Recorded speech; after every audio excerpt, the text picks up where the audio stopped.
नमस्कार। तो अब हम लोग शुरू कर रहे हैं क्लास 10 अर्थशास्त्र का चैप्टर नंबर 5। तो इसके पहले के सारे चैप्टर्स को देख लो, पूरा सीरीज तैयार हो चुका है। बहुत बढ़िया बढ़िया कमेंट्स आए हैं, बच्चों ने बहुत अच्छा रिस्पांस दिया है, बोल रहे हैं बहुत अच्छे से समझ में आ रहा है, याद भी हो जा रहा है। तो अध्याय 5 देख सकते हो, उपभोक्ता अधिकार। तो उपभोक्ता अधिकार जो चैप्टर है, कुल मिला के ये समझो कि यदि तुम दुकान से कोई सामान खरीदते हो, व्यापार करते हो और तुम एक उपभोक्ता हो, तुम क्या हो, एक उपभोक्ता हो जो उसको यूज कर रहे हो, जो खरीदने वाले व्यक्ति हो, या फिर तुम ग्राहक हो।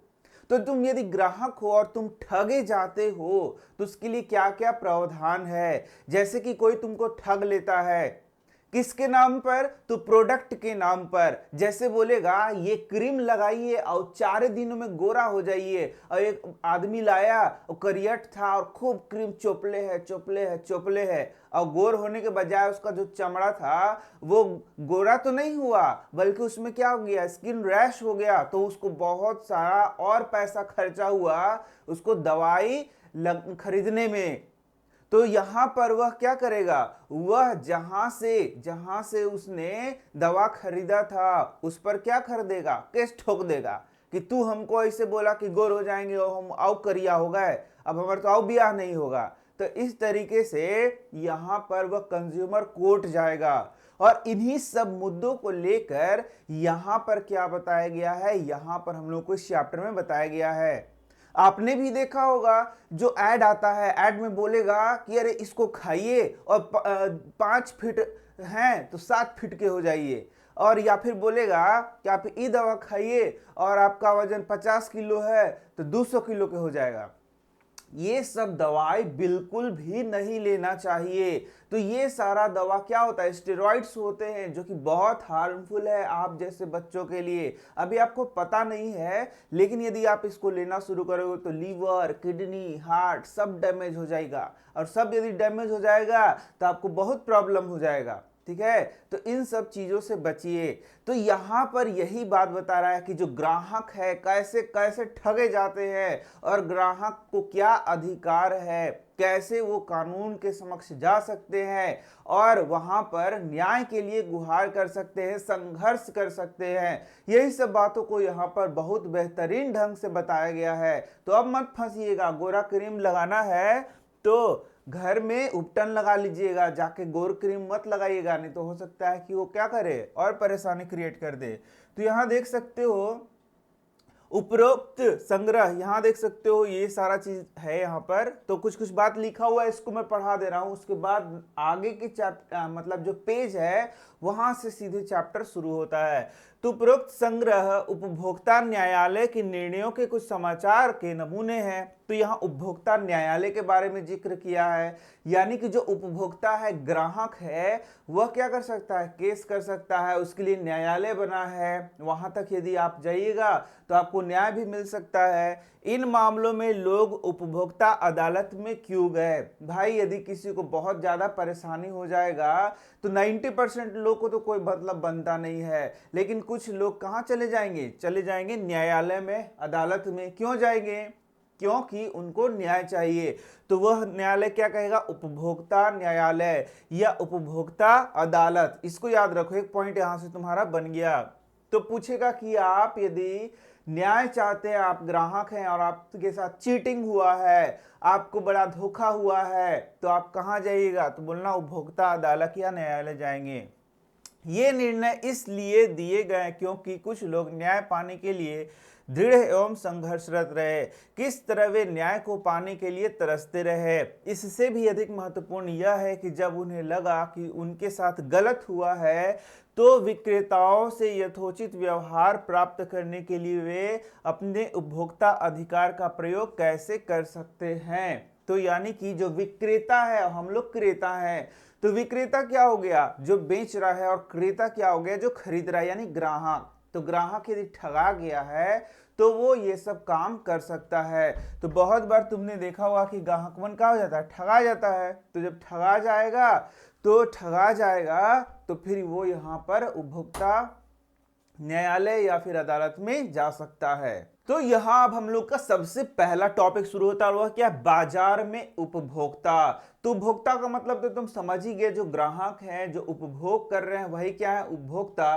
तो यहाँ पर लिखा भी हुआ है, तुम यहाँ देख सकते हो, बाजार में हमारी भागीदारी उत्पादक और उपभोक्ता दोनों के रूप में होती है। तो हो सकता है कि तुम उत्पादक भी हो, कोई चीज का उत्पादन कर रहे हो, कुछ चीजें बेच रहे हो, या फिर तुम उपभोक्ता भी हो सकते हो। यदि उत्पादक नहीं हो तब तो उपभोक्ता हो ही हो, यानी कि तुम ग्राहक हो। कुछ न कुछ चीजें तुम्हें जरूरत पड़ती ही रहती है और तुम्हें खरीदना जरूरी है। वस्तुओं एवं सेवाओं के उत्पादक के रूप में हम पहले वर्णित कृषि, उद्योग या सेवा क्षेत्र में कार्यरत हो सकते हैं। यानी यदि उत्पादक हो तो तुम कृषि से जुड़े हुए हो सकते हो, उद्योग से जुड़े हो सकते हो, सेवा से जुड़े हो सकते हो, कई क्षेत्रों में कार्यरत हो सकते हो और कुछ सेवा प्रदान कर सकते हो।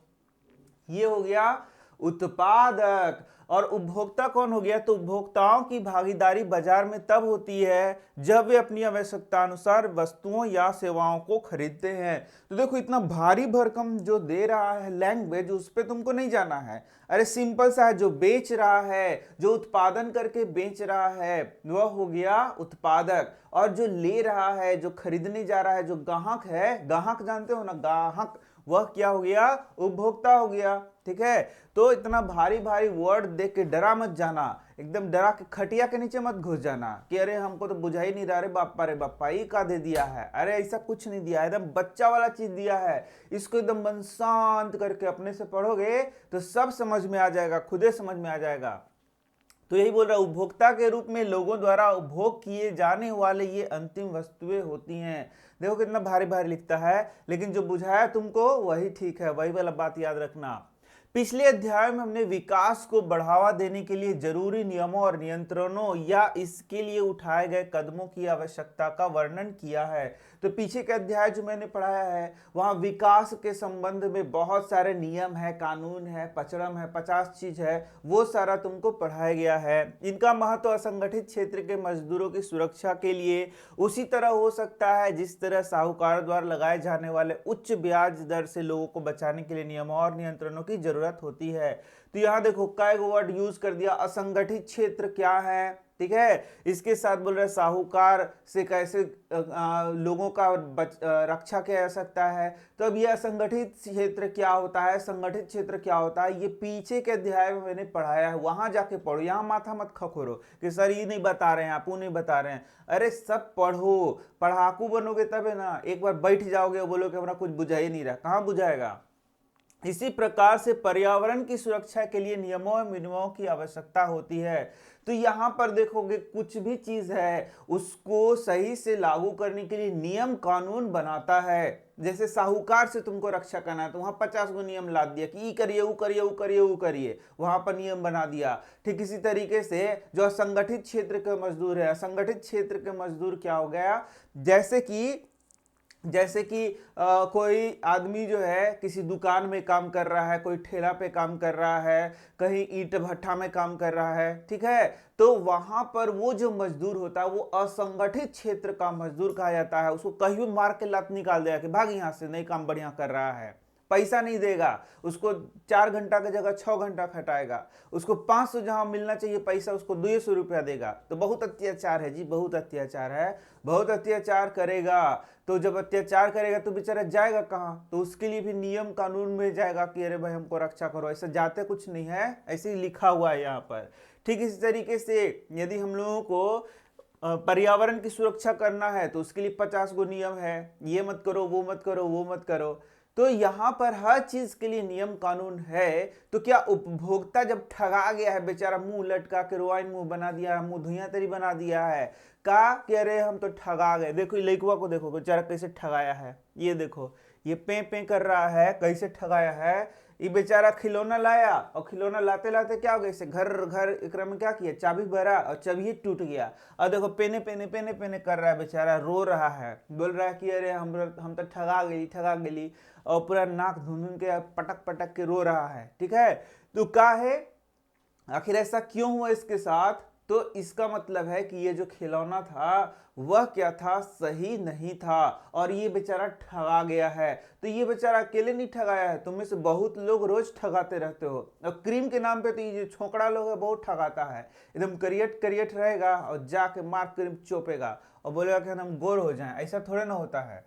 तो ये वाला बात है। तो ऐसे ठगा जाता है, तो कभी कभी तो जाने के ठगा, जानबूझ के ठगा जा रहे हो तो कहाँ केस करने जाओगे, नहीं ना केस कर सकते हो। लेकिन मैक्सिमम टाइम में यहाँ बोल रहा है कि आप जो है सो उपभोक्ता न्यायालय में जा सकते हैं, कंज्यूमर कोर्ट में जा सकते हैं, वहां अपना शिकायत दर्ज कर सकते हैं। उसके बाद जो हो तो आप जान ही रहे हैं।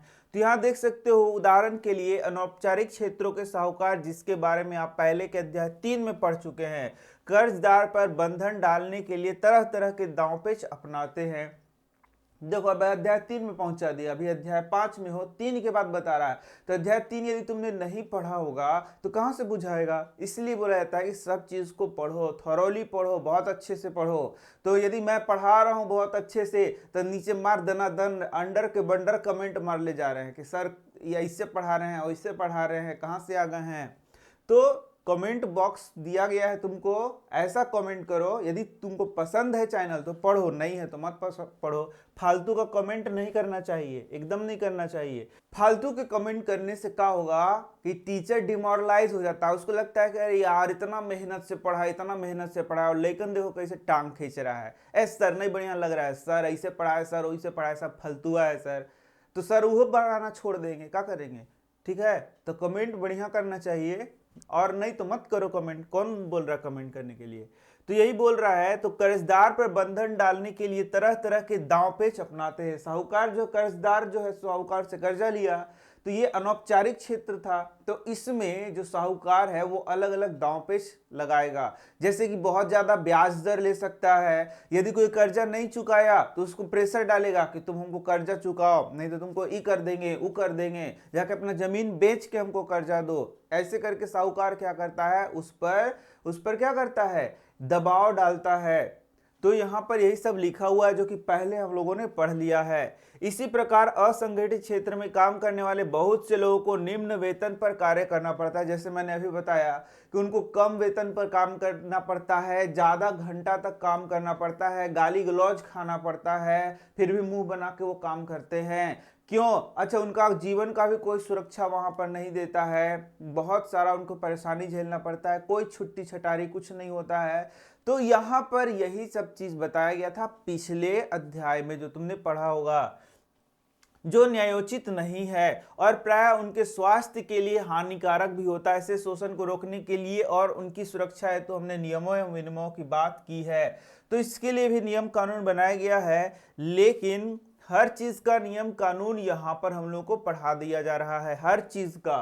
तो जैसे जैसे वहां पर बहुत सारा नियम कानून पढ़ा हम लोगों ने कि जहां भी शोषण हो रहा है, जहां भी दबाया जा रहा है, जहां भी इस तरीके का निगेटिव चीज हो रहा है, वहां पर नियम कानून बना दिया गया है कि यदि आपके साथ ऐसा हो रहा है तो आप कानून का मदद ले सकते हैं। तो ठीक इसी तरीके से यदि हम लोग ठगा जा रहे हैं, बाजार में जाके कोई हम लोग को ठग ले रहा है, तो हम लोग उपभोक्ता होने के कारण हम लोग को उस पर भी बहुत सारा अधिकार मिला हुआ है, हम लोग उस पर भी कोर्ट जा सकते हैं। ठीक है, तो वही चीज यहां पर बताया जा रहा है। बाजार में भी उपभोक्ताओं की सुरक्षा के लिए नियम एवं विनियमों की आवश्यकता होती है। तो जैसे देखा तुमने, हर जगह हर क्षेत्र में नियम कानून जरूरी है। वैसे ही यदि तुम उपभोक्ता हो तो तुम्हारे लिए भी बहुत सारे नियम कानून बनाए गए हैं, और यदि तुम उत्पादक हो तो तुम्हारे लिए भी नियम कानून है, तुमको उसको फॉलो करना होता है। और यदि तुम उपभोक्ता हो तो तुम्हारे लिए भी बहुत सारे फायदे के नियम कानून है। यदि तुमको लगता है कि तुम ठगा गए हो तो तुम क्या कर सकते हो, उसका उपयोग कर सकते हो। क्योंकि अकेला उपभोक्ता प्राय स्वयं को कमजोर स्थिति में पाता है। खरीदी गई वस्तु या सेवा के बारे में जब भी कोई शिकायत होती है तो विक्रेता सारा उत्तरदायित्व क्रेता पर डालने का प्रयास करता है। सामान्यतः उनकी प्रक्रिया होती है, आपने जो खरीदा है अगर वह आपको पसंद नहीं है तो काहे ला खरीदे हैं, सीधे बोलेगा। ठीक है, आप उसको देख के खरीदना चाहिए था, आप काहे इसको खरीदे हैं। ऐसे बोलेगा। कौन बोलेगा? जो विक्रेता है। कह रहे आपको पसंद नहीं है तो काहे खरीदे, काहे खरीदे, चलिए निकलिए, हमको इससे कोई लेना देना नहीं है, सीधे बोल देगा भागिए यहाँ से, ऐसे बोलेगा। मानो बिक्री हो जाने के बाद विक्रेता की कोई जिम्मेवारी नहीं है और पूरा एकदम ताव में आके बोलेगा कि भागे यहाँ से, हमको कोई लेना देना नहीं है, तब तुम एकदम मुंह गिरा के और फिर वहां से क्या करोगे, चल दोगे। तो तुम्हारे को दोस्तों बोले क्या ऐसे कहलाओ, ऐसे कहलाओ, चल, तो हम देखा थी तनी, तो जाके और उसको जाके क्या करेगा, पीटेगा। तो वो गलत चीज है, वो नहीं करना है आपको। तो दूसरा का दोस्तों बोला कि चल कंज्यूमर कोर्ट में चलते हैं, का तो तोरा ठग लिया है, तू ठगा गया ऊपर से, अब बताते होगा। तो वहां पे बोलता है कि वहां पे वो ले गया उसको उपभोक्ता आंदोलन, कहां ले गया, आंदोलन नहीं ले गया, उसको अदालत ले जाएगा। तो वहां पर उसके साथ न्यायोचित व्यवहार हो जाएगा। तो उपभोक्ता आंदोलन, जिसके बारे में हम आगे बात करेंगे, इस स्थिति को बदलने के लिए एक प्रयास है। तो उपभोक्ता आंदोलन अब हम लोग को पढ़ना है कि क्यों ये आंदोलन बहुत इंपॉर्टेंट है। तो आंदोलन ये सिंपल सा इसलिए इंपॉर्टेंट है कि जो ग्राहक है वो ठगे जा रहे हैं, और जब वो ठगे जा रहे हैं तो उसके खिलाफ वो क्या करेंगे, आंदोलन करेंगे, या फिर उसके खिलाफ न्याय का मांग करेंगे। यही सब आगे पढ़ाया गया है। बाजार में शोषण कई रूपों में होता है। अरे कई रूपों में ठगा जाओगे तुमको पता भी नहीं चलेगा और ठगा जाओगे। हालांकि इधर के लोग बहुत टेढ़ होते हैं, ठगाएंगे तो सीधे कूट देंगे, लेकिन फिर भी ठगाता तो ये है सब। उदाहरणार्थ, कभी कभी व्यापारी अनुचित व्यापार करने लग जाते हैं, जैसे दुकानदार उचित वजन से कम वजन तौलते हैं। कभी कभी ऐसे ठगा जाता है कोई कि जाएगा 1 किलो सामान लेगा, और उसमें देखो यहाँ से क्वेश्चन आ सकता है कि कैसे तुम ठगा सकते हो, यही सब क्वेश्चन पूछा कि आए जी तुम कैसे कैसे ठगाया है उसको बताओ यहाँ पर, या फिर तुमको कैसे कैसे ठग सकता है दुकानदार, ये तुम बताओ। तो बोल देना कि कभी हो सकता है कि जितना वजन का चीज था उससे कम दिया, हमको पता ही नहीं चल रहा है। या व्यापारी उन शुल्कों को जोड़ देता है जिनका वर्णन पहले से नहीं किया हो गया, या फिर उल्टा पलटा उसमें क्या कर देगा, उल्टा पलटा उसमें जोड़ देगा सब और बोलेगा कितना हुआ आपका दाम, ठीक है। तो ये, या फिर मिलावटी या दोषपूर्ण वस्तुएं बेची जाती है। तो 1 2 3 के बारे में चर्चा किया है, और जब तुम ठगाए होगे तो तुमको पता ही होगा कि 1 2 3 नहीं होता है, कई प्रकार से लोग ठगता है, जिसको जब तुम ठगा भी गए होगे तुमको पता भी नहीं चला होगा, कह रहे हम ठगा गए हैं, ठीक है। ठगाने में बड़ी बुड़बक दिसन लगता है ना, बड़ी बुड़बक दिसन लगता है, कह रहे ठग दिया जी, ठग दिया।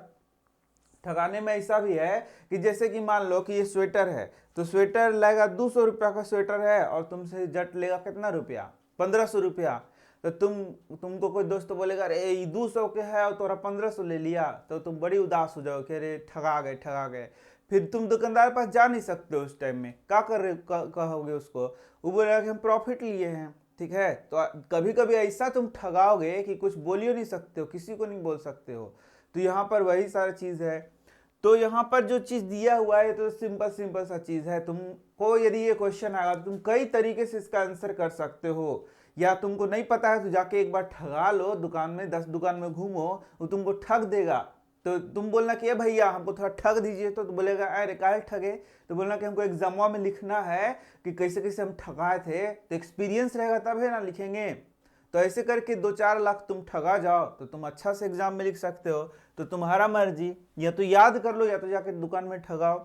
तो यही सब बात है यहाँ पर। जब उत्पादक थोड़े और शक्तिशाली होते हैं और उपभोक्ता कम मात्रा में खरीदारी करते हैं तो बिखरे हुए होते हैं, तो बाजार उचित तरीके से कार्य नहीं करता है। विशेष रूप से यह स्थिति तब होती है जब इन वस्तुओं का उत्पादन बड़ी कंपनियां कर रही हो। अधिक पूंजी वाली शक्तिशाली और समृद्ध कंपनियां विभिन्न प्रकार के चालाकीपूर्ण बाजार को प्रभावित कर सकती है। उपभोक्ताओं को आकर्षित करने के लिए वे समय समय पर मीडिया और अन्य स्रोतों पर गलत सूचना देते हैं। यही वाला बहुत बड़ा बात होता है कि यहाँ पर जो बड़ा बड़ा कंपनी है, बहुत बड़ा बड़ा कंपनी है, वो तुमको ऐसा लुभा देगा ना, एगो टोन दे देगा। वो जो बार बार मैं बता रहा हूँ एक ही चीज, बहुत सारा चीज में ठगाते हो, एगो टोन देगा और बोलेगा कि खूब क्रीम चोपी और टोन मिलाइए, ऐसे करके टोन मिलाओगे, रोज इसे टोन मिलाओगे, कौन टोन पहुंचा, कौन टोन पहुंचा, और करिया टोन से नीचे बढ़िए नहीं रहा है, तो 2 महीना बाद पता चलेगा कि हमेशा करिए रहोगे, कोई फायदा नहीं होने वाला है, तो क्रीम छोड़ दोगे। फिर यहाँ देखोगे मीडिया में और अन्य स्रोतों में एकदम फिर से प्रचार आया कि इसको लगाइए तो पिंपल गायब हो जाएगा, ठीक है। अब फिर उसको चुपना शुरू कर दिए, फिर मिलाओगे, टोन मिलाओगे जाके, तो वहां पिंपल तो रहबे करेगा।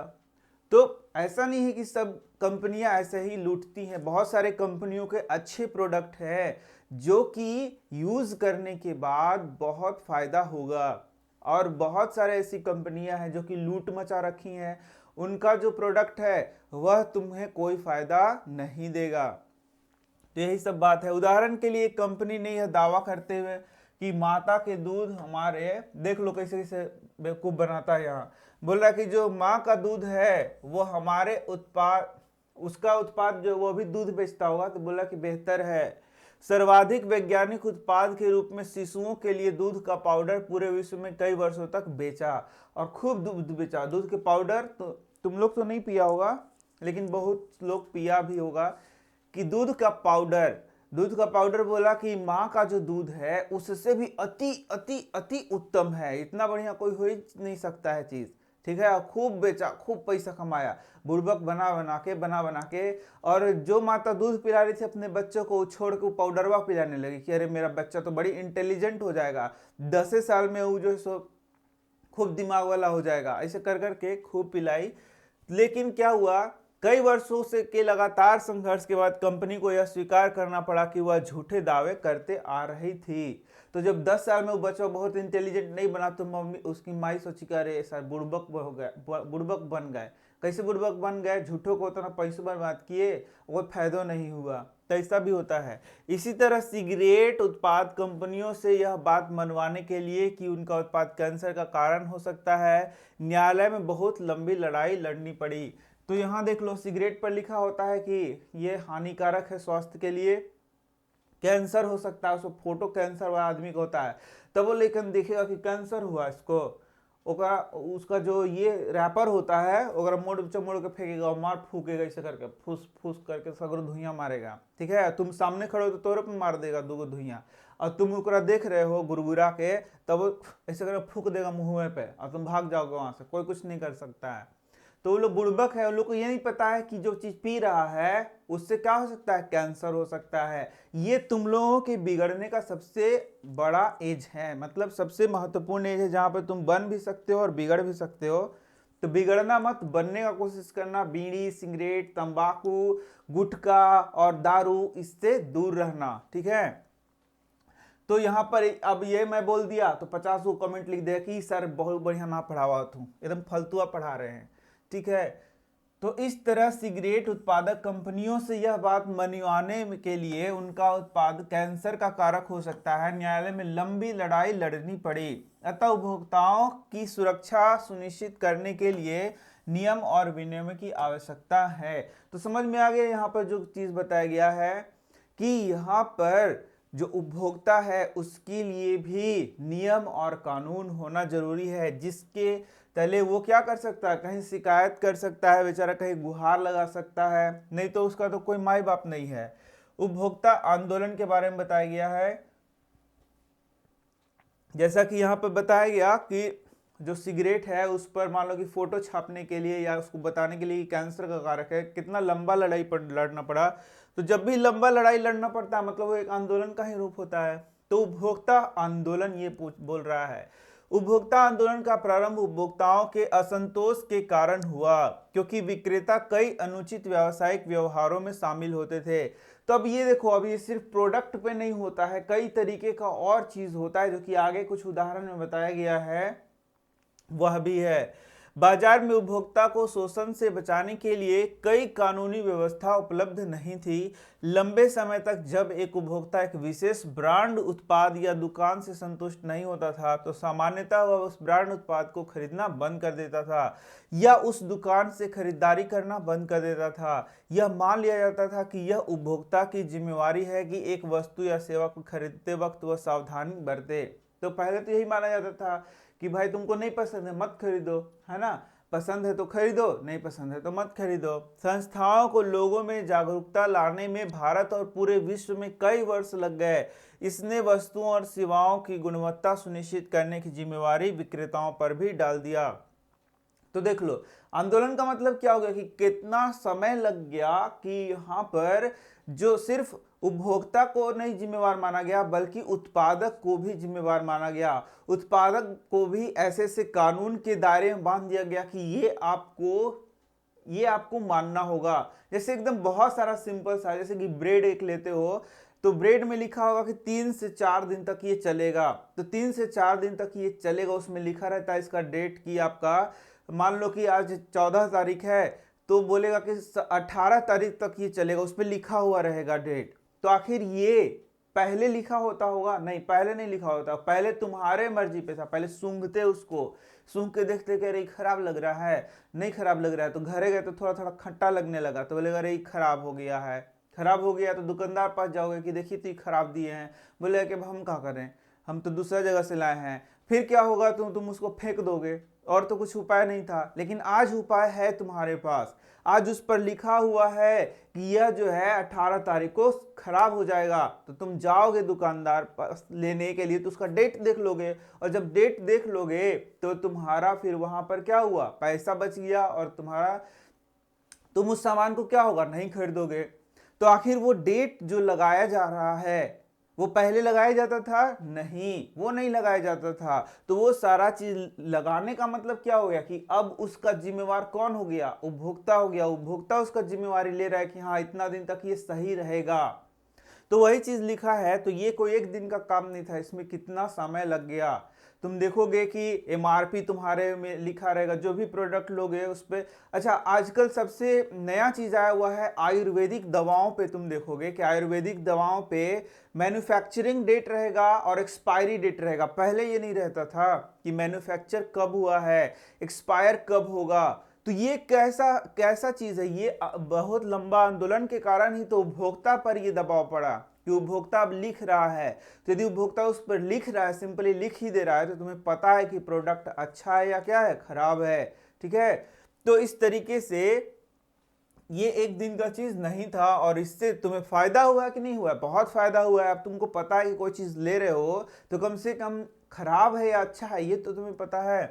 अब देखोगे भारत में सामाजिक बल के रूप में उपभोक्ता आंदोलन का जन्म अनैतिक और अनुचित व्यवसाय कार्यों से उपभोक्ताओं के हितों की रक्षा करने और प्रोत्साहित करने की आवश्यकता के साथ हुआ।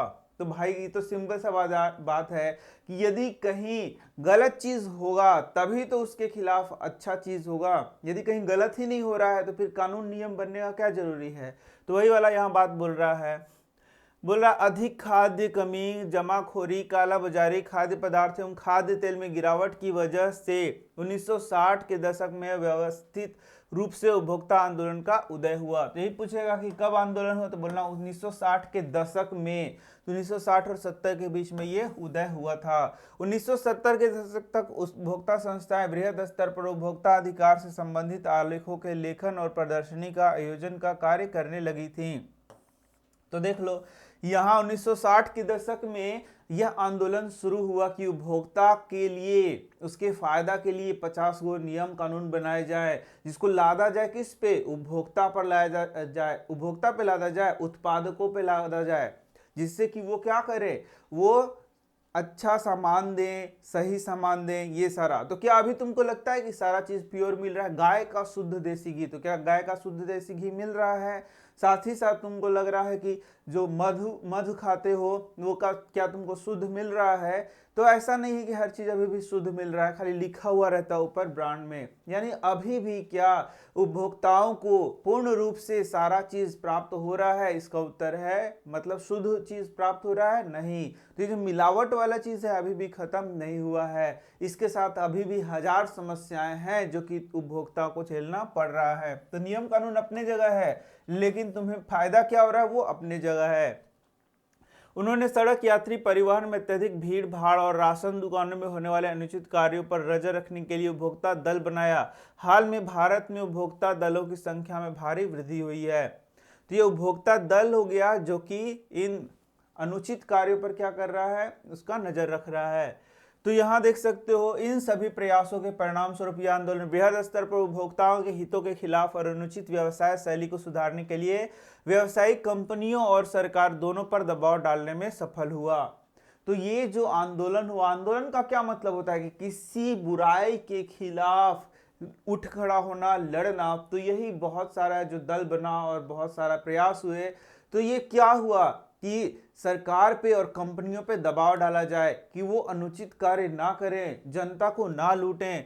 तो देख सकते हो 1986 में भारत सरकार द्वारा एक बड़ा कदम उठाया गया। यह उपभोक्ता सुरक्षा अधिनियम 1986 कानून का बनना था, जो कोपरा के नाम से प्रसिद्ध है। आप कोपरा के बारे में आगे पढ़ेंगे। तो देख लो यहां से क्वेश्चन सीधा हो गया, पूछेगा कि उपभोक्ता सुरक्षा अधिनियम कब बनाया गया, तो 1986 में बनाया गया, जो कि किस नाम से प्रसिद्ध है, तो कोपरा के नाम से प्रसिद्ध है। और ये जो नियम है यह क्या कर रहा है, उपभोक्ताओं को क्या कर रहा है, बहुत सारे उसको क्या कर रहा है, बेनिफिट्स दे रहा है, जिस एवं उपभोक्ताओं के अधिकारों की क्या हो सके, रक्षा हो सके। तो यही सब यहाँ पर लिखा हुआ है। देख लो यहाँ पर लिखा हुआ है consumer forum, consumer complaint centre, उपभोक्ता शिकायत केंद्र दिख रहा है यहाँ पर। ये देखो कंज्यूमर फोरम लिखा हुआ है, उपभोक्ता शिकायत केंद्र। तो तुम भी जा सकते हो उपभोक्ता शिकायत केंद्र में यदि तुम्हें प्रॉब्लम होगा। तो देखो यहाँ पर रेजी का एक कष्ट को बताया गया है।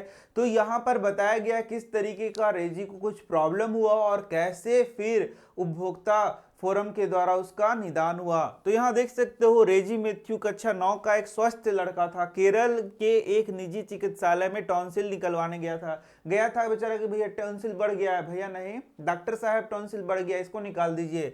तो जब भर्ती हुआ तो एक ईएनटी सर्जन होता है जो कि टॉन्सिल का ऑपरेशन करता है। तो ईएनटी सर्जन क्या किया, उसको टॉन्सिल का ऑपरेशन किया, लेकिन अनुचित बेहोशी के कारण सही प्रकार से बेहोशी नहीं कर पाया, जिसके कारण उसको दिमागी प्रॉब्लम हो गया और बेचारा क्या हो गया, प्रॉब्लम में फंस गया और अपंग हो गया। तो अब इसके लिए उन लोगों को लगा कि ये डॉक्टर की गलती से हुआ है या फिर बोलेंगे कि वहां का अस्पताल की लापरवाही से हुआ है। तो उसके पिता ने सेवा में चिकित्सा की गलत और लापरवाही के लिए राज्य उपभोक्ता विवाद निवारण समिति में 5 लाख है ना जी, हाँ 5 लाख के मुआवजे का दावा किया। राज्य समिति ने यह कहकर मामला खारिज कर दिया कि सबूत पर्याप्त नहीं है। तो देखो वो कहाँ शिकायत कर दिया था, शिकायत किया राज्य उपभोक्ता विवाद निवारण समिति में। वो क्या किया, बोला कि हमको 5 लाख मुआवजा चाहिए, ये गलत तरीके से हुआ मेरे बच्चे के साथ।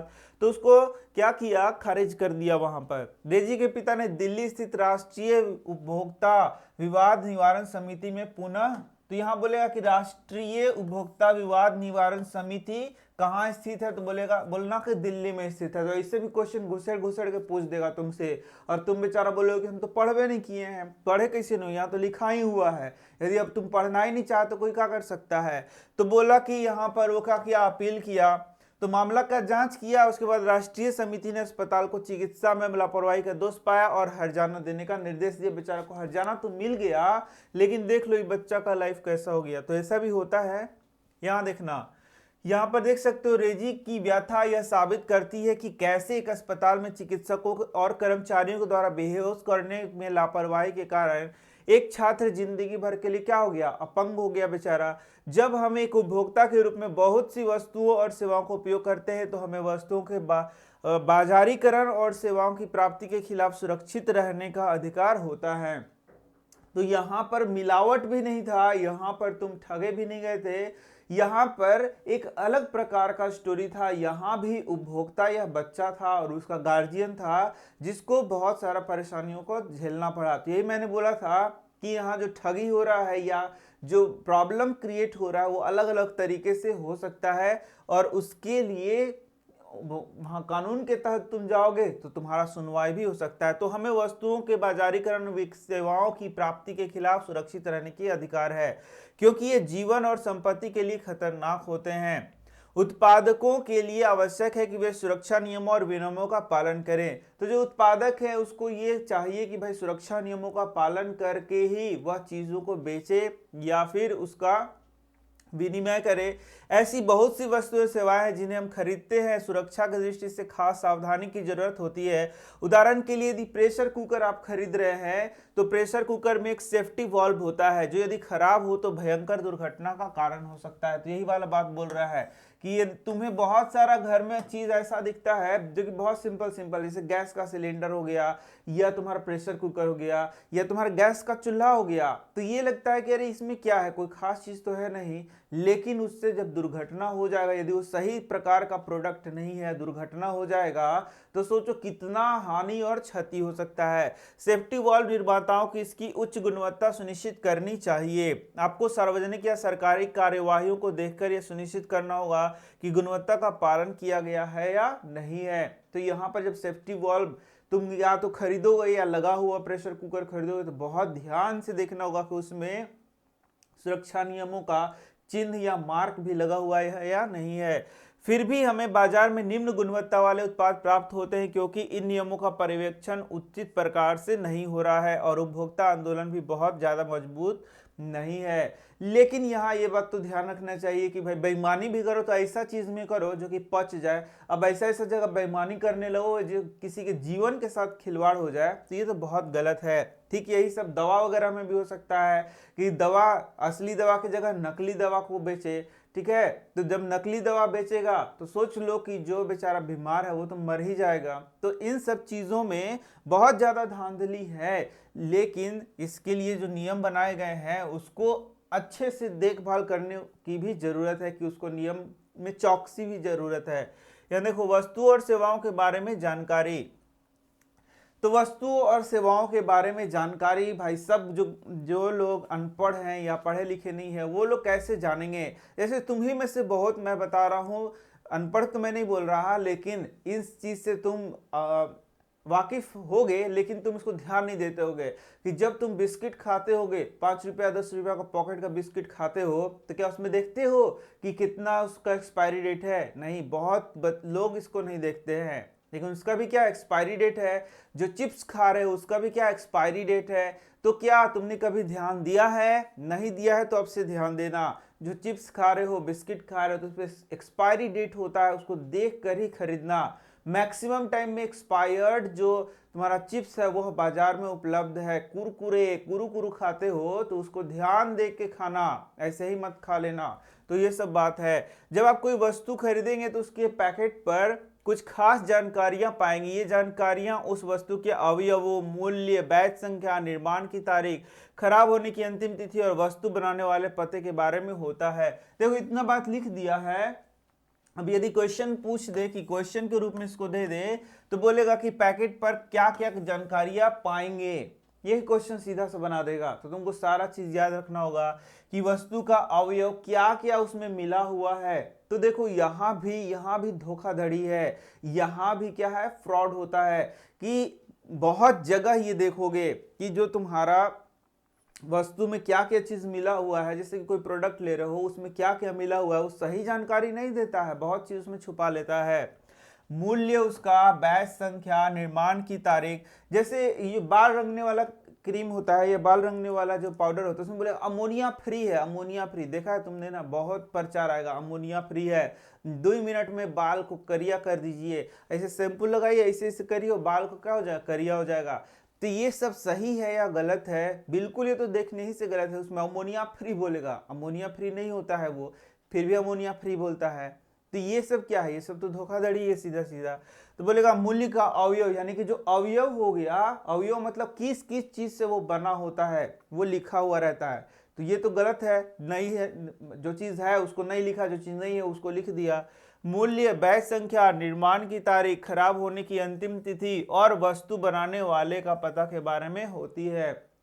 तो बाल वाला क्रीम के बारे में वही वाला बात मैं बता रहा था कि एक बार क्या हुआ, एक आदमी खरीद लिया तो उसमें लिखा था क्या क्या, आंवला, भृंगराज, मेहंदी, ऐसे बढ़िया बढ़िया चीज लिखा था। तो वो सोचा ना कि अरे बाप रे बाप, ये तो एकदम एक नंबर प्रोडक्ट है। तो वो सोचा कि इसको कपार पे थोप लिया और सोचा कि इसको हम पूरा 4-5 घंटा रखते हैं तो और करिया हो जाएगा। जो नॉर्मल करिया होता है, बच्चा लोग का करिया होता है, उससे भी ढेरे करिया हो जाएगा और एकदम जवाने दिखने लगेंगे, जवानों से छोट दिखने लगेंगे। ठीक है, मतलब कि उसको लगा कि अपना बेटों से कमर उम्र के दिखने लगेंगे और माँ चोप लिया धर के। तो क्या हुआ, क्या हुआ, उसमें तो लिखा हुआ था ऊपर ऊपर बहुत चीज की ये है, और था उसके अंदर क्या, बहुत भयंकर केमिकल। पूरा उसका मुंह भका के फूल गया और उसका बाल में क्या हो गया, बालों फूल गया, माने सिर भी क्या हो गया, फूल गया, पूरा खुजली खुजली खसर खिसे करने लगा। अब वो बेचारा को क्या करना पड़ा, बाल छिलवाना पड़ा, इस स्थिति तक आ गया, उसको दवाई खाना पड़ा।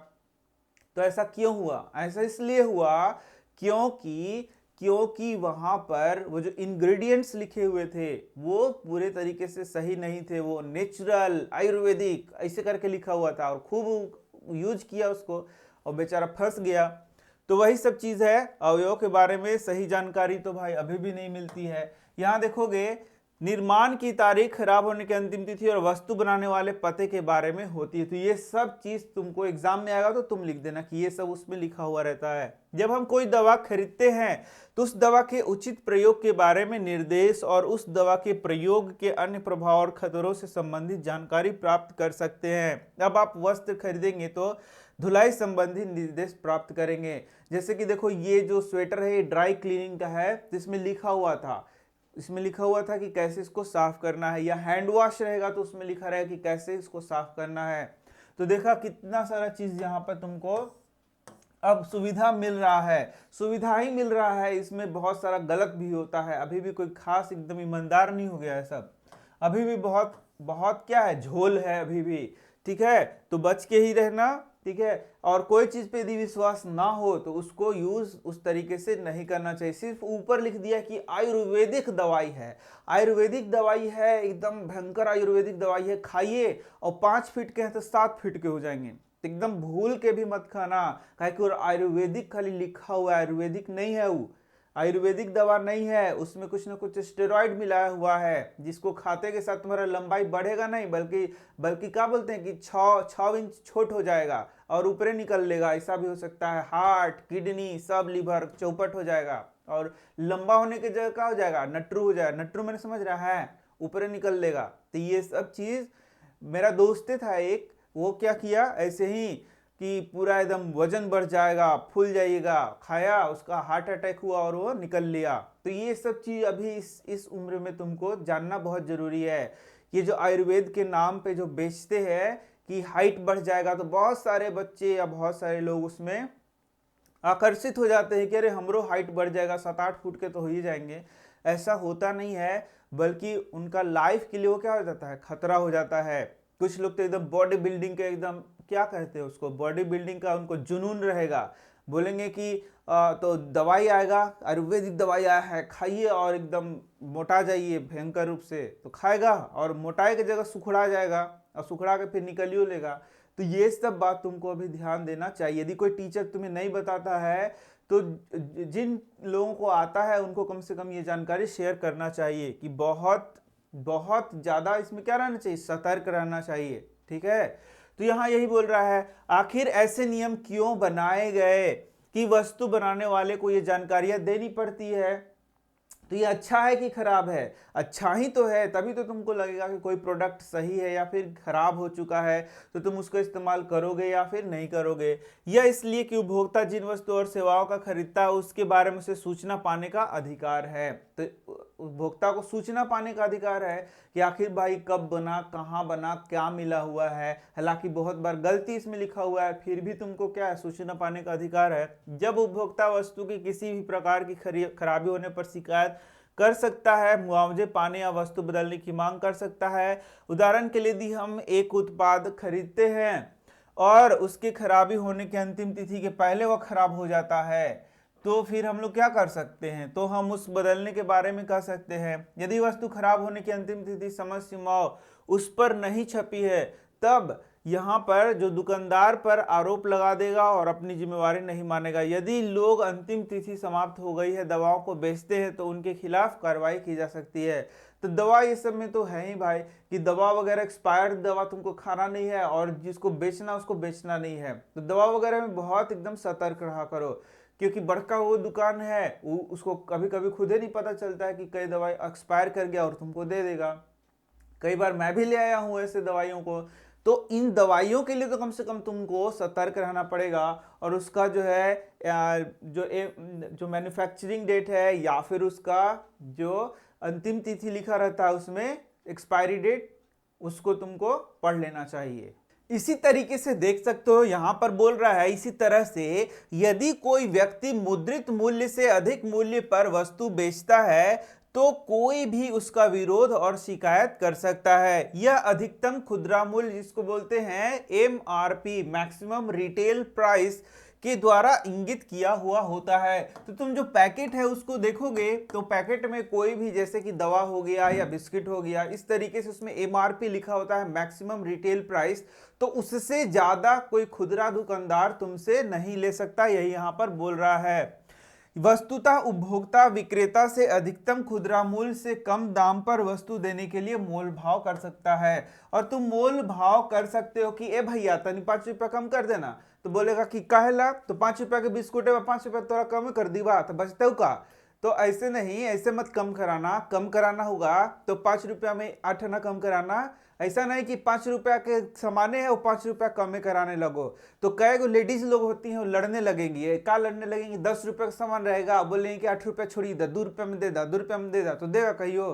तो ऐसे नहीं होता है, जब पैसा कम भी कराना तो सोच समझ के कम कराना। आज सरकार प्रदत्त विविध सेवाओं को उपयोगी बनाने के लिए सूचना पाने का अधिकार को बढ़ावा दिया गया है। सूचना का अधिकार जो मैंने पहले तुम्हें बताया, तो यहां बोल रहा है सन 2005 के अक्टूबर में भारत सरकार ने एक कानून लागू किया जो आरटीआई राइट टू इंफॉर्मेशन या सूचना पाने का अधिकार के नाम से जाना जाता है। तो क्वेश्चन पूछेगा कि आरटीआई राइट टू इंफॉर्मेशन क्या है, क्वेश्चन आ दिया देखो यहां पर, जैसे ही यहां 1-2 लाइन पढ़ाएगा वहां से वो क्वेश्चन उठा के तुमको दे देगा और तुमको यहां पर उसका आंसर करना होगा। तो बोलेगा कि आरटीआई क्या है, राइट टू इंफॉर्मेशन क्या है, तो तुमको उत्तर देना होगा कि 2005 के अक्टूबर में भारत सरकार ने एक कानून लागू किया जो आरटीआई या सूचना पाने का अधिकार के नाम से जाना जाता है, और जो अपने नागरिकों को सरकारी विभागों के कार्यकलापों की सभी सूचनाएं पाने में अधिकार को सुनिश्चित करता है। यानी कि सरकारी कारोबार जो हो रहा है वहां तुम आरटीआई लगा के जानकारी के लिए वहां पर तुम आवेदन कर सकते हो, तो वहां से तुमको वह जानकारी देगा। इसी को बोल रहे हैं राइट टू इंफॉर्मेशन। तो इसको तुमको यहां पर तुमको क्या करना होगा, लिख देना होगा एग्जामिनेशन में। आरटीआई एक्ट के प्रभाव को निम्नलिखित केसों के द्वारा समझा जा सकता है। तो यहां देखो निम्नलिखित केसों में, ये देखो यहाँ लिखा हुआ है, ये देखो इसका भी मुंह लटकल है। जितना बुक में जितना फोटो देखा ना, कोई खुशहाली वाला तुमको फोटो दिखा है, एकदम मुंह रोवाइंस, देख लग रहा है कि अभी रो देगी ना तभी रो देगी, खाली उदासी का माहौल बना के रखा है बुक वाला,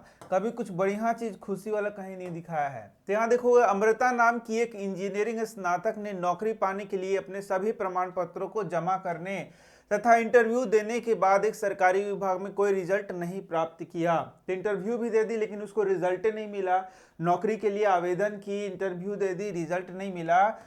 तो कर्मचारियों ने भी उनके प्रश्नों का उत्तर देने से इनकार कर दिया।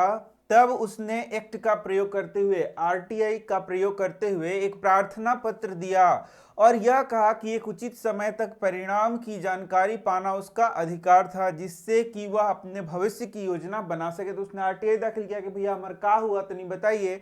तो बोला उसका न केवल रिजल्ट की घोषणा में देरी के कारणों के बारे में सूचित किया गया, बल्कि उनको नियुक्ति के लिए बुलावे का पत्र मिल गया क्योंकि उसने इंटरव्यू अच्छा दिया था। तो देख लो ऐसे सब सूतल रहेगा, एकदम नींदवाइल रहेगा, नींद फाय फाय मारेगा, और थोड़ा एक आरटी लगा दो तुम खबक ही दौड़ना शुरू कर देगा।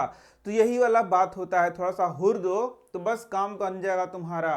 तो यहाँ भी देखो बेचारी सुतल थी, एकदम परेशान थी, सुतल नहीं थी, ये नहीं सुतल थी, अधिकारी लोग सुतल था। तो ये परेशान थी, बहुत परेशान थी कि इंटरव्यू दे दिया, अच्छा इंटरव्यू भी गया है, कोई रिजल्ट का पता नहीं है, कहाँ गोल हो गया, क्या बात हुआ कुछ पता नहीं चल रहा है। प्रार्थना भी की जाके भैया दादा चाचा तो नहीं बता दीजिए बता दीजिए बता दीजिए, कोई नहीं पूछ रहा था। घर के को लगा दिया आरटीओ के लोग, आरटीआई लगाते हैं, देखते हैं कौन नहीं बताएगा हमरा। तुरंत वहां से जवाब दिया, तुरंत वहां से क्या दिया, जवाब दिया कि इसका क्या बात है बताओ जल्दी से, तुरंत बताया, फिर एक नौकरी भी मिल गया। तो यही सब बात होता है कि कानून का चक्कर में पड़ जाओगे, मतलब कानूनन काम करोगे और सही सही सब हो रहा है तो तुमको अपना अधिकार प्राप्त हो सकता है, और नहीं तो कोई कुत्ता भी नहीं पूछने वाला है। देखो यहाँ पैसा लौटाए गए, किसके पैसा लौटाए गए, अरे दीदी का मुंह देखो कैसन है, इसका थोड़ा थोड़ा खुशी का लग रहा है क्या, नहीं लग रहा खुशी का, तब वो तनी बढ़िया बनाया, दांतवा नीचे नीचे है, ऊपर के दांते नहीं है, दिख रहा है। तो इसका फोटो तनी बनी ठीक है, फिर भी खुश नहीं लग रही, खुश नहीं लग रही, एक और टेंशन नहीं लग रहा है। तो यहाँ देखो जो चित्रकार लोग पेंटिंग बनाया है, इसमें पूरा जो स्केच बनाया है वो सब एकदम देख देख के बनाया, सोच सोच के बनाया है कि भाई कैसा मुंह लगाना चाहिए। यहाँ पर खुशी के लगा देगा मुंह, जैसे कि यहाँ देखो ऊपरे वाला में एकदम मार खुशी खुशी मुंह लगा देता, तो लइकन बोलता कि अरे बाप रे तो खुश है, तो बोला कि नहीं मुंह लटकल बनाओ, एकदम मुंह इसे करके लटकना चाहिए उसका मुंह, खुशी का दिखने लगा। तो लइकन सोचेगा कि वाह कुछ अच्छा बात है। तो देख लो यार स्केच भी बनाया है तो बहुत सोच सोच के बनाया कि कहाँ का स्केच को लगाना चाहिए। तो ये तुमको कैसन दिख रही है? ये तो गजबे दिख रही है, इसको पता नहीं चला कि खुश है कि उदास है। यहाँ पेंटर गड़बड़ा गया है।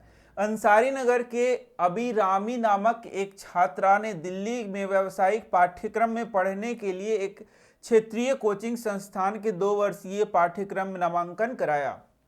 तो कोचिंग संस्था में नामांकन कराया था, इंजीनियरिंग पढ़ेला। पाठ्यक्रम में भाग लेने के समय पूरे 2 वर्ष के अध्ययन के लिए करीब 61,200 रुपये से जमा कर लिया। पहले पैसा जमा कर लिया, उसके बाद कोचिंग कराएगा।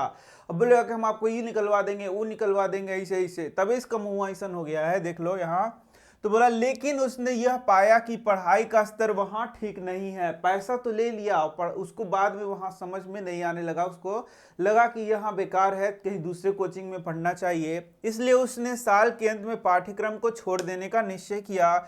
जब उसने 1 साल का पैसा लौटाने की बात की तो उसे मना कर दिया गया। बोला कि आपने फी जब दे दिया है, हाँ भाई उसका भी रूल एंड रेगुलेशन होगा, वह भी बोलता होगा कि देखो सब बच्चा लोग भागने लगा तब दिक्कत हो जाएगा।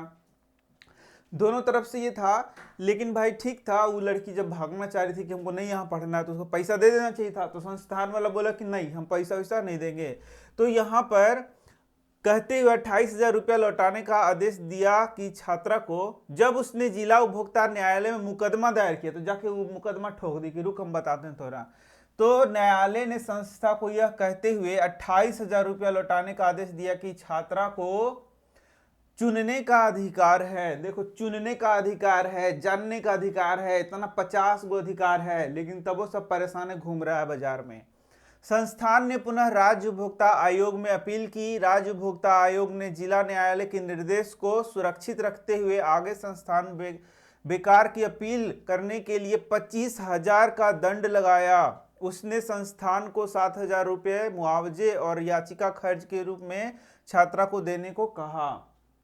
तो बाद में संस्थान क्या हुआ, तो देखो फिर से पढ़ के बता दे रहा हूं। संस्थान ने पुनः, अब जो संस्थान था वो चला गया कहां पर, राज्य उपभोक्ता आयोग में चला गया। तो वहां पर वो बोला कि तुम बेकार का काहे हमारा टाइम परेशान किया है। जिला न्यायालय के निर्देश को सुरक्षित रहते हुए, तो जिला न्यायालय बोला संस्थान को कि तुम ये लड़की को पैसा 28,000 दे दो। लेकिन जो संस्थान था बोला कि हम पैसा नहीं देंगे। वो चल गया आगे कहाँ चल गया, वो चला गया तुमको राज्य उपभोक्ता आयोग में चला गया। तो राज्य उपभोक्ता आयोग सब बात को सुना, बोला बढ़िया है, तुम लड़कियों को बुड़बक बनाया और यहाँ हमारे टाइमों खर्चा कर दिया। तो बोला कि रुक हम तोरा बताते हैं। तो उसको 25,000 का दंड लगा दिया कि लो तो अब 25,000 भरो, दंड भरो, और 7,000 लड़की को मुआवजा भी दो। राज्य आयोग ने सभी शिक्षा संस्थानों और व्यावसायिक संस्था को विद्यार्थियों से पूरे साल की फीस को एडवांस में लेने से भी मना किया। एडवांस में फीस नहीं ले सकते हैं। आयोग के अनुसार इस आदेश का उल्लंघन करने पर दंड शुल्क भरना पड़ सकता है, साथ ही जेल भी हो सकती है। ऐसा कोई मान रहा है, ये तुम समझो मानता है कि नहीं मानता है। हम इस घटना से क्या समझते हैं, किसी भी उपभोक्ता को जो कि किसी सेवा को प्राप्त करता है, चाहे वह किसी भी आयु का, लिंग का हो, किसी भी तरह की सेवा प्राप्त करता है, उसको सेवा प्राप्त करते हुए हमेशा चुनने का भी अभी अधिकार हो गया। पहले जानने का अधिकार था, अब राइट टू इंफॉर्मेशन था, अब चुनने का अधिकार होगा। मान लीजिए आप एक दंत मंजन खरीदना चाहते हैं और दुकानदार कहता है कि वह केवल दंत मंजन तभी बेचेगा जब आप दंत मंजन के साथ एक ब्रश भी खरीदेंगे। अगर आप ब्रश खरीदने के इच्छुक नहीं है तब आपको चुनने का अधिकार का उल्लंघन हुआ है। गए दुकानदार से बोले कि भैया एगो हमको टूथपेस्ट दीजिए। तो बोले कि नहीं, टूथपेस्ट लीजिएगा तब जब हम आपको एक ब्रश खरीदिएगा तब टूथपेस्ट देंगे। जैसे गाड़ी उड़ी में बहुत चीज़ होता है ऐसा, गाड़ी में जाओगे तो गाड़ी का तो पैसा भरिए के लोगे। तो गाड़ी का जब पैसा भर के लोगे तो बोलेगा कि एसेसरी इसमें लगाइए 1 लाख रुपया के, 50,000 रुपया के, तब हम गाड़ी आपको देंगे। तो वहाँ गाड़िया वाला को भी हालत खराब हो सकता है यदि सब पढ़ाया जाए उसको कि देख लो यहाँ का चीज़ हम लोग जानते हैं, ठीक है। तो कभी गाड़ी उड़ी लेने जाना तो ये सब पढ़ा देना, ये बुकवा को ले जाना, ना देखना कि देखो हमको चुनने का अधिकार, हमको जो चाहिए वही दो, और फालतुआ चीज़ हमको मत जबरदस्ती कपार पे थोपो, और नहीं तो हम बता देंगे बढ़िया से। तो चुनने का अधिकार का उल्लंघन हुआ, तो यानी कि चुनने का अधिकार भी है, तुमको क्या लेना है क्या नहीं लेना है तुमको लेना है, जबरदस्ती का बात नहीं है। ठीक इसी तरीके कभी कभी जब आप नया गैस कनेक्शन लेते हैं तो गैस डीलर उसके साथ साथ चूल्हा भी ये चूल्हा वाला भी बात होता है। इस प्रकार कई बार हमें उन वस्तुओं को खरीदने के लिए भी दबाव डाला जाता है, तो जिनको खरीदने की हमारी इच्छा बिल्कुल नहीं होती, और तब आपके पास चुनाव के लिए कोई विकल्प नहीं होता। तो ये सब भी बात है। तो यहाँ तुम बताना कि बहुत सारा तुम जब सामान खरीदने जाते हो तो उसके साथ एक चिपकाने वाला सामान भी रहेगा, तुमको देगा, तो तुमको खरीदना चाहिए कि नहीं खरीदना चाहिए, क्या तुम उतना पैसा बर्बाद करना चाहते हो। इन उपभोक्ताओं को न्याय पाने के लिए कहाँ जाना चाहिए, तो कहाँ जाना चाहिए यदि सब प्रॉब्लम हो रहा है। रेजी मैथ्यू और अभिरामी के प्रकरणों को पुनः पढ़ें जो पिछले अध्यायों में दिया जा चुका है। ये कुछ उदाहरण हैं जिनमें उपभोक्ता अधिकारों की अवहेलना की गई है। ऐसी घटनाएं अक्सर हमारे देश में घटित होती रहती है। इस स्थिति में उन उपभोक्ताओं को न्याय पाने के लिए कहाँ जाना चाहिए। उपभोक्ताओं को अनुचित सौदाबाजी और शोषण के विरुद्ध क्षतिपूर्ति निवारण का अधिकार है। अब देखो एक और अधिकार हो गया, क्षतिपूर्ति निवारण का अधिकार। तो उपभोक्ताओं का अनुचित सौदेबाजी और शोषण यदि होता है तो क्षतिपूर्ति का भी अधिकार है। यदि एक उपभोक्ता को कोई क्षति पहुंचाई जाती है तो क्षति की मात्रा के आधार पर उसे क्षतिपूर्ति पाने का अधिकार होता है। इस कार्य को पूरा करने के लिए एक आसान और प्रभावी जन प्रणाली बनाने की आवश्यकता है।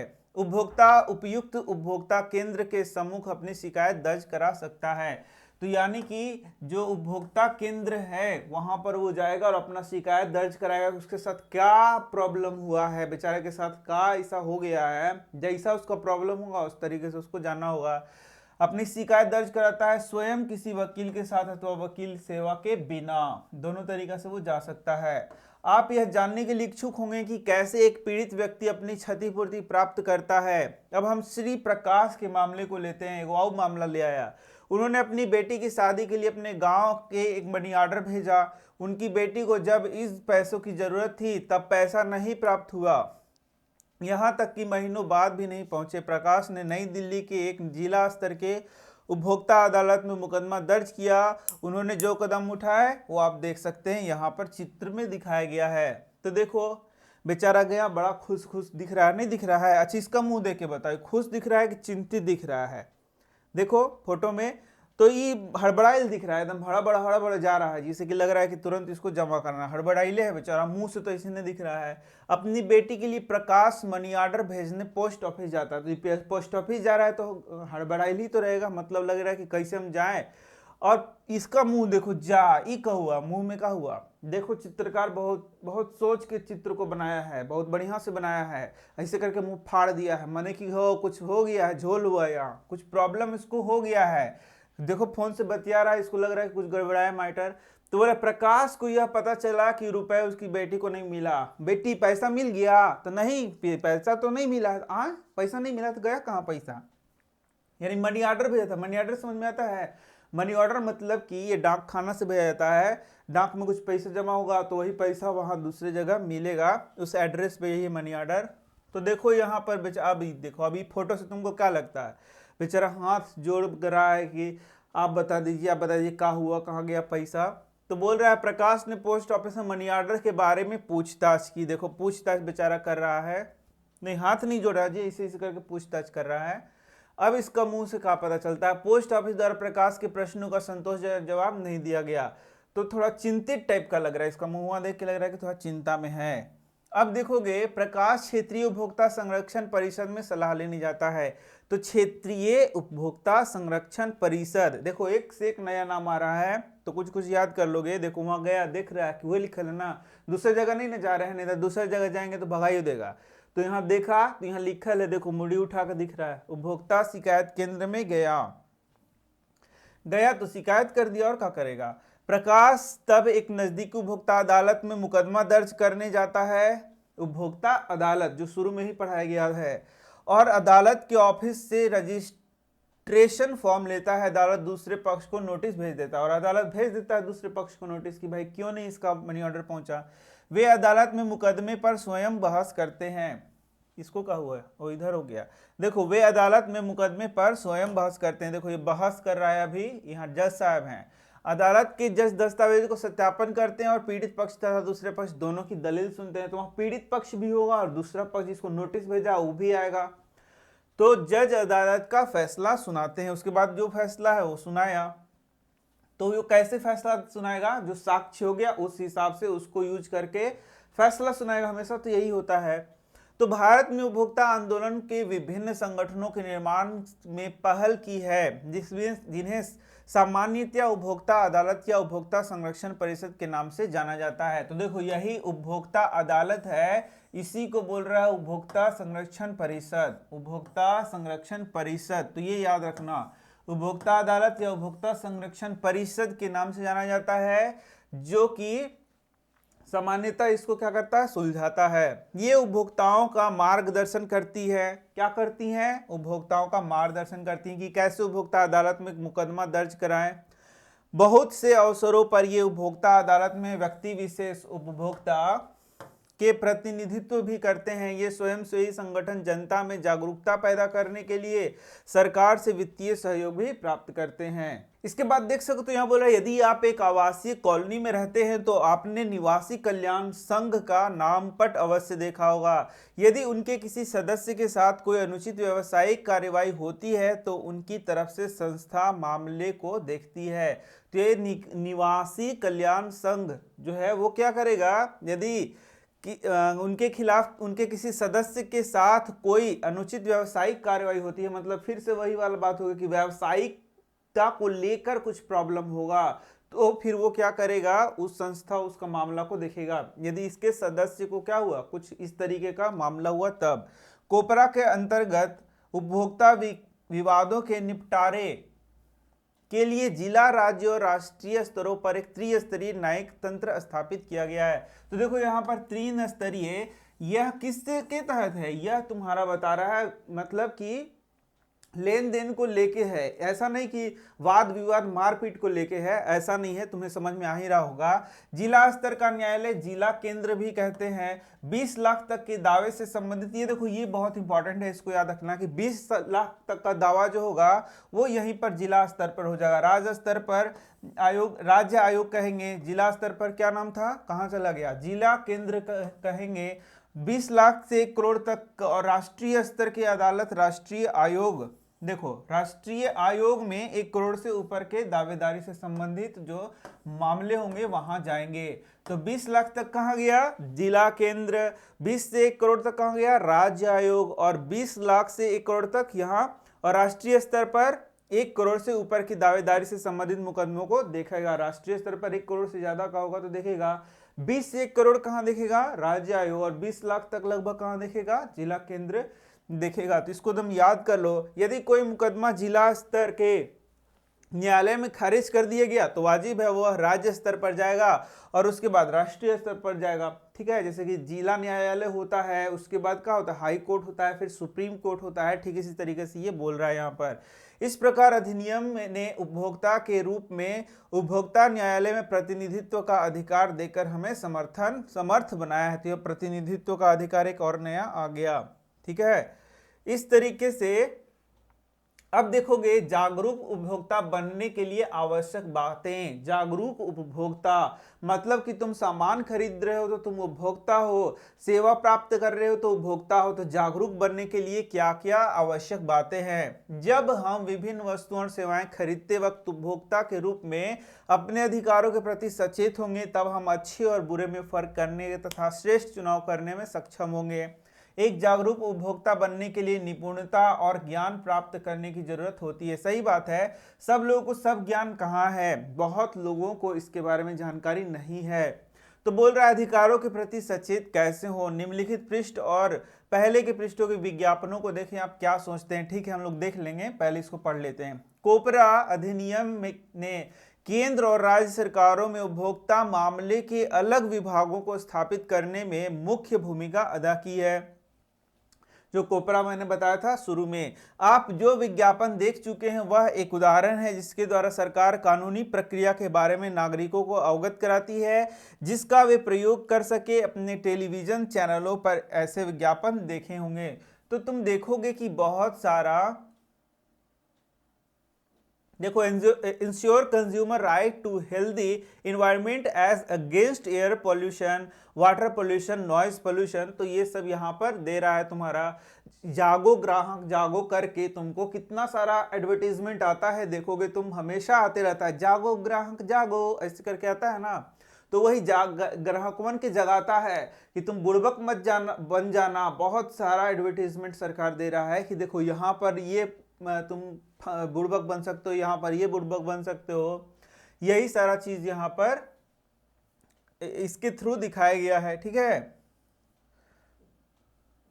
अब देखो ISI और एग मार्क। तो ISI मार्क तुमने देखा होगा, बहुत सारे जगहों पर ISI मार्क होता है।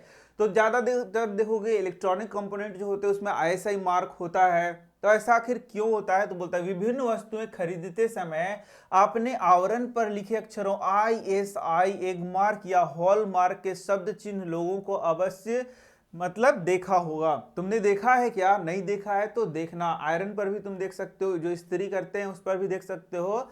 जब उपभोक्ता कोई वस्तु या सेवाएं खरीदता है तो ये शब्द चिन्ह लोगों को प्रमाणक चिन्ह उन्हें अच्छी गुणवत्ता सुनिश्चित कराने में मदद करते हैं। तो ISI मार्क का जो हम लोग समझते हैं उसका मतलब क्या हो गया कि यार ये बहुत बढ़िया आइटम है, इसमें कोई प्रॉब्लम नहीं होगा। ठीक इसी तरीके से जो एग मार्क होता है या फिर हॉल मार्क वाला, जो जैसे गहने जब खरीदने जाओगे तो वहां भी मार्का वाला ही गहना खरीदता है, सब बोलता है कि हाँ गुड क्वालिटी का है, एक नंबर है माल।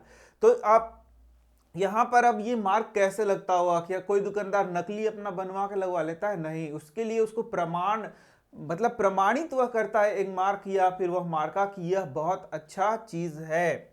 ऐसे संगठन जो कि अनुवीक्षण तथा प्रमाण पत्रों को जारी करते हैं उत्पादकों को उनके द्वारा श्रेष्ठ गुणवत्ता पालन करने की स्थिति में शब्द चिन्ह प्रयोग करने की अनुमति देते कि आप ISI मार्क लगा सकते हैं। क्यों लगा सकते हैं? क्योंकि आपने बहुत बढ़िया प्रोडक्ट बनाया है। यदि आपने बढ़िया प्रोडक्ट नहीं बनाया है और ISI मार्क लगा दीजिएगा तब तो बहुत झोला हो जाएगा, ऐसा नहीं करना है। तो वहां पर क्या करेगा? बोलता है अनुवीक्षण तथा प्रमाण पत्र जारी किया जाएगा, बड़ा अच्छा से उसको जांचा जाएगा, परखा जाएगा, देखा जाएगा कि हाँ ये बढ़िया है कि नहीं है, लगेगा कि एक नंबर है। जो जो नॉर्म्स होंगे उसको फॉलो करेगा कि हाँ इसमें गुड, इसमें गुड, इसमें गुड, इसमें गुड, तो बोले कि हाँ ये तो वेरी गुड। तो फिर उसके बाद वो बोलेगा कि ठीक है जाइए आप ISI मार्क लगाइए। और जब मार्का लग गया तो उसका डिमांडे बढ़ जाएगा वो प्रोडक्ट का, फिर आसमान छूने लगेगा। यद्यपि ये संगठन बहुत से उत्पादकों के लिए गुणवत्ता का मानदंड विकसित करते हैं, लेकिन सभी उत्पादकों को इन मानदंडों का पालन करना जरूरी नहीं होता। फिर भी कुछ उत्पाद जो उपभोक्ता की सुरक्षा और स्वास्थ्य को प्रभावित करते हैं या जिनकी उपयोग बड़े पैमाने पर होता है, जैसा कि LPG सिलेंडर, खाद्य रंग एवं उसमें प्रयुक्त सामग्री, सीमेंट, बोतल बंद पाए जाए, इनके उत्पाद के लिए यह अनिवार्य होता है कि उत्पादक इन संगठनों से प्रमाण पत्र प्राप्त करे। तो बहुत सारे ऐसे उत्पाद हैं जिनके लिए कोई ऐसा ISI मार्क या एक मार्क, हॉल मार्क जरूरी नहीं है, लेकिन बहुत सारे ऐसी चीजें हैं जिनमें ये लगा होना बहुत आवश्यक है, क्योंकि वो लाइफ से रिलेटेड है। यदि वो ऐसा नहीं होगा तो वह जीवन में बहुत सारा प्रॉब्लम क्रिएट कर सकते हैं। तो यही सब लिखा हुआ है। कितना बड़ा चैप्टर है कि खत्म नहीं हो रहा है, जितना पढ़ो पढ़ो पढ़ो पढ़ते जाओ। उपभोक्ता आंदोलन को आगे बढ़ाने के संबंध में तो यहां देख सकते हो 24 दिसंबर को भारत में राष्ट्रीय उपभोक्ता दिवस के रूप में मनाया जाता रहा है। इसको याद कर लो। बोलेगा कि भारत में राष्ट्रीय उपभोक्ता दिवस के रूप में कौन सा डे है? तो बोलेगा 24 दिसंबर 1986 में इसी दिन भारतीय संसद ने उपभोक्ता संरक्षण अधिनियम पारित किया था। तो देखो उपभोक्ता संरक्षण अधिनियम कब पारित किया था? तो 1986 में। इसी दिन भारत उन देशों में से एक है जहां उपभोक्ता संबंधित समस्याओं के निवारण के लिए विशिष्ट न्यायालय है। देखो जिला स्तर पर, राज्य स्तर पर और देश के स्तर पर तुम्हारा क्या है? यहाँ पर न्यायालय है। भारत में उपभोक्ता आंदोलन से संगठित समूहों की संख्या और उनकी कार्य विधियों के मामले में कुछ तरक्की की है। आज देश में 700 से अधिक उपभोक्ता संगठन हैं, जिनमें से केवल 20 से 25 ही अपने कार्यों के लिए पूर्ण संगठित और मान्यता प्राप्त हैं। फिर भी उपभोक्ता निवारण प्रक्रिया जटिल, खर्चीली और समय साध्य साबित हो रही है। कई बार उपभोक्ताओं को वकीलों का सहारा लेना पड़ता है, जो ये मुकदमे अदालती कार्यवाही में क्या करते हैं, शामिल होंगे और आगे बढ़ने आदि में काफी समय लेते हैं। तो यही वाला बात है, इसलिए कोई टेंशन में नहीं फंसना चाहता है। वकील करो, ये करो, वो करो, झंझट, कोई नहीं फंसना चाह रहा है। अधिकांश खरीदारियों के समय रसीद नहीं दी जाती, रसीद भी नहीं मिलता है। बहुत सारा खरीदारी करो तो उसमें रसीद ही नहीं देगा तुमको। ऐसी स्थिति में प्रमाण जुटाना आसान है क्या? बोले कि हमारी दुकान के नहीं है, भगिए न से, तो क्या कर लो, कुछ नहीं कर सकते हो, तुमको रसीद ही नहीं दिया है। यही सब बात है। दोष युक्त उत्पादों से पीड़ित उपभोक्ताओं की क्षतिपूर्ति के मुद्दे पर मौजूदा कानून भी बहुत स्पष्ट नहीं है। यह भी बात है कि कानून भी सही प्रकार का नहीं है। कोपरा के अधिनियम के 30 वर्ष बाद भी भारत में उपभोक्ता ज्ञान बहुत धीरे धीरे फैल रहा है। उपभोक्ता को पता नहीं है, कुछ सही जानकारी नहीं है, इसीलिए तो तुम्हें क्लास 10th में ही ये पढ़ा दिया गया कि आगे बुड़बक नहीं बनना। श्रमिकों के हितों की रक्षा के लिए कानून लागू होने के बावजूद खासतौर पर संगठित क्षेत्र में ये कमजोर है। इस प्रकार बाजारों के कार्य करने के लिए नियमों और विनियमों का प्रायः पालन नहीं होता है। यही सब लिखा हुआ है। फिर भी उपभोक्ताओं को अपनी भूमिका और अपना महत्व समझना चाहिए। जागो ग्राहक जागो। मैं भी बता रहा हूं तुम्हें, तो मैं भी ग्राहक हूं, ऐसा मत समझना। यह अक्सर कहा जाता है कि उपभोक्ताओं की सक्रिय भागीदारी से ही उपभोक्ता आंदोलन प्रभावित हो सकता है। इसके लिए स्वैच्छिक प्रयास और सबको समझदारी, यही सब लिखा हुआ है। अभ्यास यहाँ लिखा हुआ है। क्वेश्चन आंसर लाइव क्लासेस में होते रहेंगे।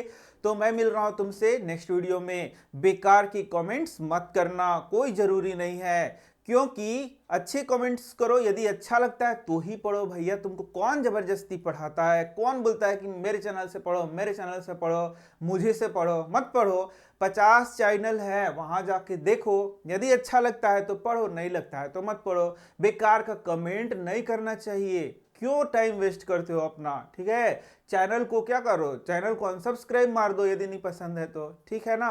तो मैं मिल रहा हूं तुमसे नेक्स्ट वीडियो में। यदि तुम हमारे चैनल से पढ़ते हो, पसंद करते हो, तो सब्सक्राइब जरूर कर लेना, और यदि नहीं पसंद है तो अनसब्सक्राइब जरूर मार देना। ठीक है, धन्यवाद।